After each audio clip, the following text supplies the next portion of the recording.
السلام علیکم و رحمت الله و برکاته. صبح دوستان بخیر. دعا میکنم الله سبحانه و تعالی خیر و برکت در خانه شما زیاده گردانه.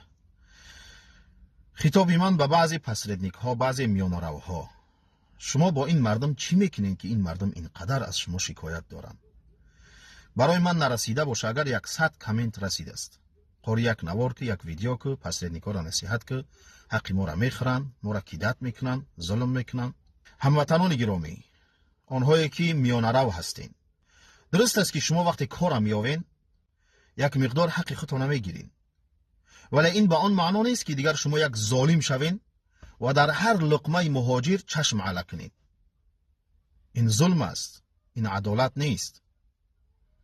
در روز قیامت از همه بیشتر زیان و ضرر شخصی کرده است که در این دنیا نماز خوانده است، روزه گرفته است، حج رفته است، عمره رفته است، خیرات صدقات کرده است، قرآن خوانده است، ذکر کرده است، و در روز قیامت یک ثواب شه، یک ثوابی که از همین اعمال صالحه در دنیا در عمر خود انجام داده است، برای پدر و مادر خودش نمیته، برای برادر و خواهر خودش نمیته، برای همسر و فرزند خودش نمیته.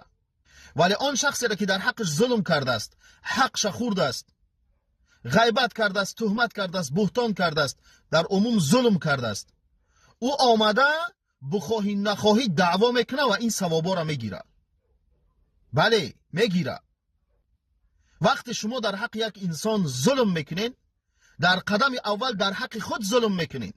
الله سبحانه و تعالی انمی ثوابها در نامه اعمال مظلوم مینویسه، و اگر ثواب نداری گناههای او را در نامه اعمالت مینویسه. او میره و بجای تو در جنت راحت میکنه، تو میروی بجای او در دوزخ میسوزی.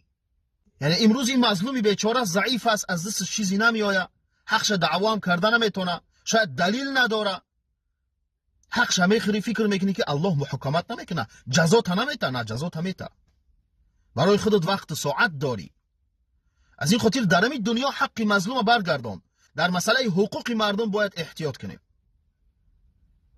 تا حق مردم برگردانده نشود الله سبحانه و تعالی توبه را قبول نمیکنه. الله نگهبان دوستان، هر کجایی که هستین بیغم باشین.